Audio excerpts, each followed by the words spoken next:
देखिए फ्रेंड्स, कुछ confusing pair verbs होती हैं। कौन कौन सी होती है जिनको देखकर हमें अक्सर कंफ्यूजन होता है। तो देखिए चलिए उनको देखते हैं। पहली जो हमारी वर्ब है वो बियर है। बियर मीन्स होता है किसी को जन्म देना, जन्म देना।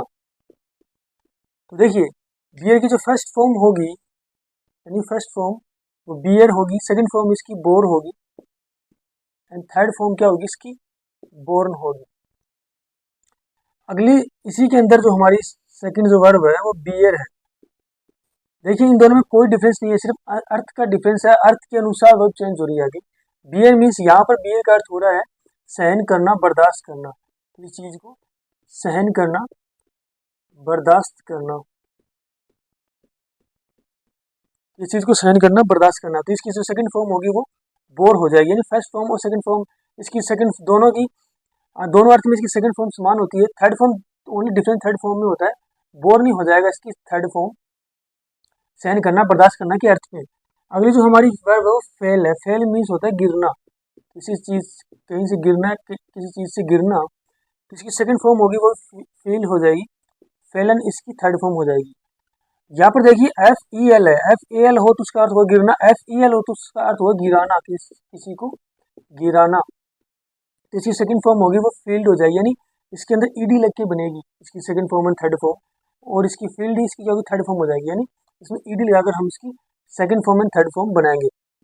अगली जो हमारी वर्ब है फाइंड है। फाइंड मीन्स होता है किसी चीज को पाना, किसी चीज को पाना या प्राप्त करना। तो देखिए इसकी सेकंड फॉर्म होगी वो फाउंड होगी, और थर्ड फॉर्म क्या होगी इसकी, फाउंड होगी। यानी फाइंड की second form found, third form भी फाउंड होगी। अगला जो हमारा वर्ड है वो फाउंड ही है। फाउंड की जो सेकंड फॉर्म होगी वो फाउंडेड होगी। फाउंड मीन्स होता है स्थापना करना किसी चीज की, स्थापना करना किसी चीज की, ठीक है। तो इसकी सेकंड फॉर्म भी फाउंडेड होगी, थर्ड फॉर्म भी क्या होगी इसकी, फाउंडेड ही होगी। ऐसे ही अगली हमारी फॉर्म, अगली जो वर्ब है वो ग्रीड है। ग्रीड मीन्स होता है किसी को पीसना, पीसना को हम ग्रीड बोलते हैं, पीसना। इसकी सेकंड फॉर्म होगी वो ग्राउंड होगी, थर्ड फॉर्म भी क्या होगी इसकी, ग्राउंड होगी। तो अगली हमारी जो वर्ब है वो ग्राउंड ही है। ग्राउंड मीन्स होता है जमीन पर होना है, किसी को ऊपर उड़ने नहीं जाना, किसी को ऊपर उठने नहीं देना, जमीन पर ही रखना उसको।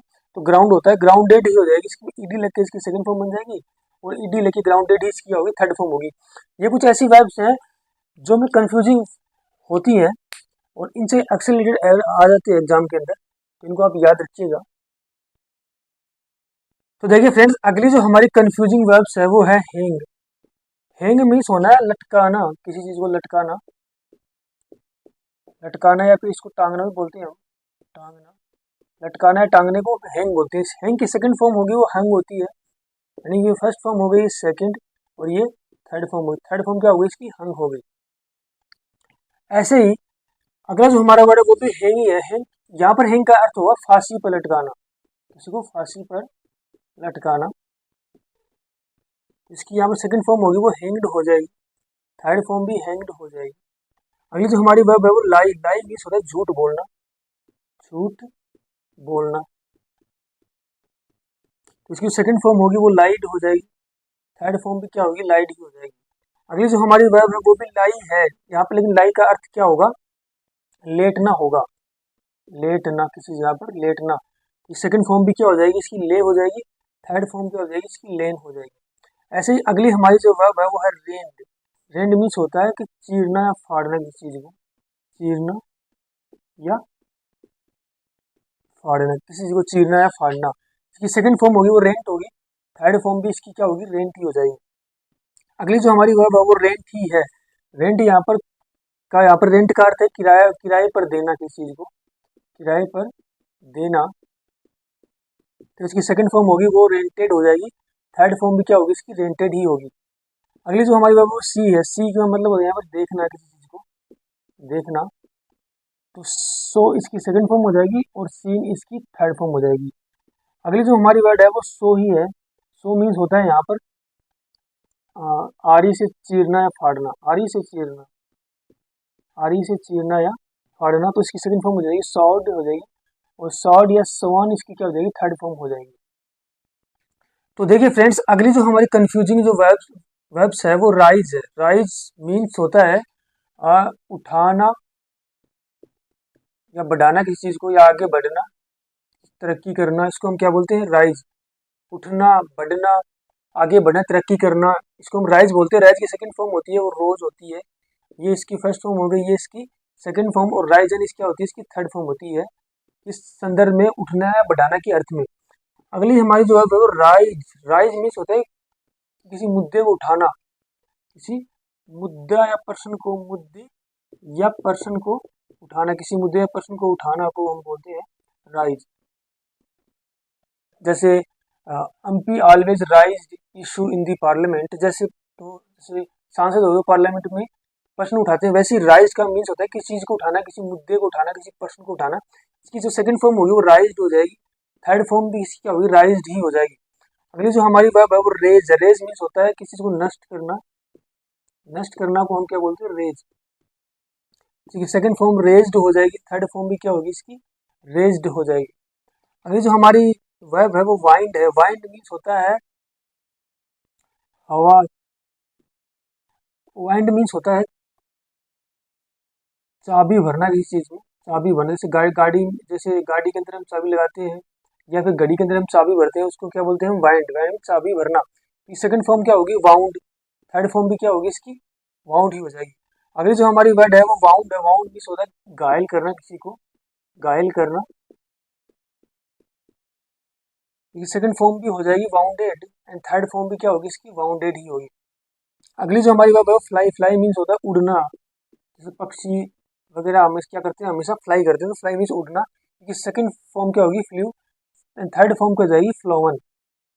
ये इंपॉर्टेंट काफी बार एग्जाम में आया हुआ है, इसके बारे में कंफ्यूजिंग है। अगली जो हमारी वर्ब है वो फ्लो है। फ्लो मीन्स होता है बहना, जैसे पानी आदि का बहना होता है, उसको फ्लो बोलते हैं। फ्लो यानी बहना। फ्लोड इसकी सेकंड फॉर्म, फ्लोड इसकी क्या हो जाएगी? थर्ड फॉर्म हो जाएगी। तो ये सारे वो वर्ब्स हैं जो कंफ्यूजिंग होते हैं, तो आई होप आपको समझ में आए होंगी।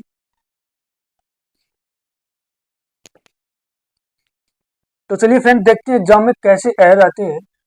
तो देखिए, the servant hanged the picture on the wall. तो यहाँ पर हैंग्ड नहीं आएगा। हैंग्ड मीन्स होता है किसी किसी को फांसी पर लटकाना, तो सर्वेंट ने फांसी पे थोड़ी लटका दी है पिक्चर को वॉल के ऊपर, नहीं। तो यहाँ पर क्या होता है? द सर्वेंट हंग आ जाएगा, servant hung the picture on the wall, तो ये सेंटेंस क्या हो जाएगा? सही हो जाएगा। ये हैंग्ड क्या है? रॉन्ग है। अगला एग्जाम्पल देखिए, lay your book aside and lay down to rest. तो यहाँ पर ले ना आकर क्या आएगा? ले आएगा। अपनी बुक को अलग, अपनी बुक को साइड में रखिए और थोड़ी देर के लिए रेस्ट कीजिए, तो यहाँ पर लाई आ जाएगा। अगला एग्जाम्पल देखिए, practice the question, practice the question given in the assignment. तो प्रैक्टिस द क्वेश्चन नहीं आएगा, यहाँ पर वर्ब आएगा, ये नाउन है प्रैक्टिस, तो प्रैक्टिसाइज आएगा। Practise, practise the question given in the assignment. Assignment में दिए हुए क्वेश्चनों की आप क्या करिए? प्रैक्टिस करना है आपको। अगला एग्जाम्पल, डू नॉट एडवाइस मी। तो डू नॉट के बाद हमें पता है डू डज के बाद मुख्य वर्ब की फर्स्ट फॉर्म आती है, तो एडवाइस तो नाउन है यहाँ पर। एडवाइस क्या है? नाउन है। तो एडवाइस नहीं आकर क्या आएगा? एडवाइज आएगा। एडवाइज, एडवाइज क्या होता है? वर्ब होता है। डू नॉट एडवाइज मी, ठीक है। एडवाइस क्या होगा? रॉन्ग होगा। अगला एग्जाम्पल देखिए, ही कंप्लेंट अगेंस्ट मी। तो यहाँ कंप्लेंट तो क्या हो गया? एडजेक्टिव हो गया। तो हमें यहाँ पर किसी जरूरत है? वर्ब की जरूरत है, क्योंकि सेंटेंस में वर्ब है ही नहीं, तो ये तो नहीं आएगा। ही कंप्लेंड आ जाएगा। ही कंप्लेंड अगेंस्ट मी, उसने मेरे अगेंस्ट में क्या किया है? कंप्लेंट की है। तो आई होप आपको समझ में आया होगा कि ऐसे हम सोल्व करते हैं क्वेश्चनों को। तो चलिए फ्रेंड्स, वर्ब से रिलेटेड प्रीवियस ईयर एग्जाम में आए हुए कॉमन एरर के क्वेश्चन देखते हैं। तो जो हमारा पहला क्वेश्चन है वो ये है, he was so inquisitive that he rose many questions in the class. हमें बताना है कि इसमें कौन से पार्ट में एरर है। ए पार्ट में एरर है, बी में एरर है, सी में एरर है, या डी पार्ट में मीन्स कोई एरर नहीं है। तो देखिए, हम कैसे एरर चेक करेंगे? हम स्टडी स्टार्ट करेंगे। He was so inquisitive that he was rose many question in the class. हमें पता चल गया कि भाई पास्ट टेंस का यूज हुआ है, सेंटेंस पूरा पास्ट में है, तो पूरा पास्ट टेंस होगा, तो पूरे सेंटेंस में क्या है? पास्ट टेंस ही है, तो टेंस तो सही है इसमें। ही वाज सो इनक्यूजिटिव मीन्स होगा जिज्ञासु होता है। इनक्यूजिटिव मीन्स क्या होता है? जिज्ञासु।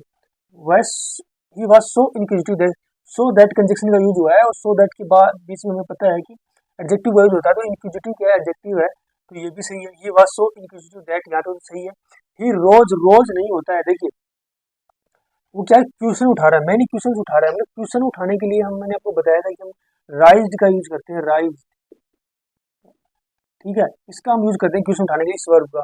रोज मीन्स होता है उठना, जगना, आगे बढ़ा, तरक्की करना, ये अर्थ होता है। तो यहाँ पर क्या हो जाएगा, देखिए पास्ट में तो राइज्ड हो जाएगा, RAISED, राइज्ड होगा, न कि रोज होगा। तो इसी पार्ट के अंदर क्या है, एरर है।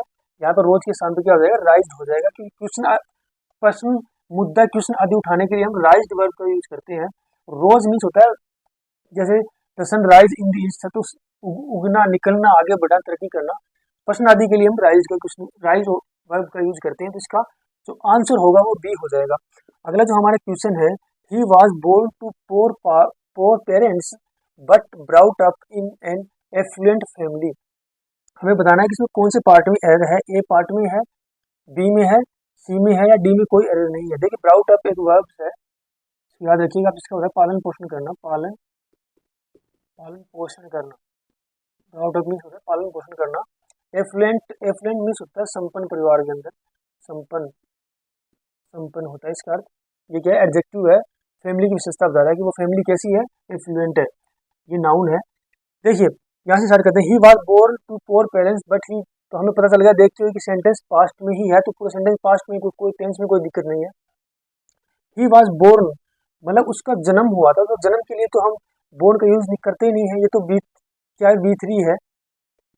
और किसका है, देखिए बियर के बारे में मैंने पढ़ा था, बियर वर्ब, बियर की दो अर्थ होते हैं। बियर यानी सहन करना के अर्थ में होता है, बियर, बोर्न। तो यहाँ पर सहन करना, बर्दाश्त करना हो गया। जन्म के अर्थ में होता है बियर, बोर और बोर्न। तो यहाँ पर क्या होगा, ये इसमें से ई हट जाएगा, ओनली बोर्न होगा ओनली इसका आंसर। तो ये हो जाएगा। तो इसी पार्ट के अंदर एरर है, he was born to poor parents but he brought up in an affluent family. उसका जन्म है, वो एक गरीब परिवार के अंदर हुआ था, लेकिन उसका पालन पोषण हुआ था, तो संपन्न परिवार में पालन पोषण हुआ था उसका। अगला जो हमारा क्वेश्चन है वो देखिए, the university was found in 1950 when India was not self dependent in many aspects. तो हमें बताना है कि इसमें कौन से पार्ट के अंदर एरर है, ए पार्ट में एरर है, बी में है, या सी पार्ट में एरर है, या फिर डी में कोई एरर नहीं है। देखिए द यूनिवर्सिटी सिंगल सब्जेक्ट है, इसके बाद सिंगल वर्ब आ रहा है, वाज फाउंड इन 1950। देखिए यूनिवर्सिटी वो फाउंड नहीं होती, फाउंड, देखिए फाइंड, फाउंड यानी फाइंड मीन्स पाना के अर्थ में उसकी सेकंड फॉर्म होती है फाउंड, थर्ड फॉर्म भी फाउंड होती है। फाउंडेड होगा यहाँ पर, फाउंडेड मीन्स होता है स्थापित की गई, आधारशिला रखी गई, नींव रखी गई। तो इसमें ईडीओ लगेगा, तो इसी पार्ट के अंदर क्या है, एरर है। आगे सेंटेंस सही है, when India was not self dependent in many aspects. तो इसके अंदर बी पार्ट के अंदर एरर है, फाउंड के स्थान पर फाउंडेड आ जाएगा। तो यूनिवर्सिटी वगैरह जो भी होती है, कॉलेज, यूनिवर्सिटी, वो फाउंडेड की जाती है, न कि फाउंड। तो फाउंडेड इसमें क्या आएगा, वर्ब्स आएगा।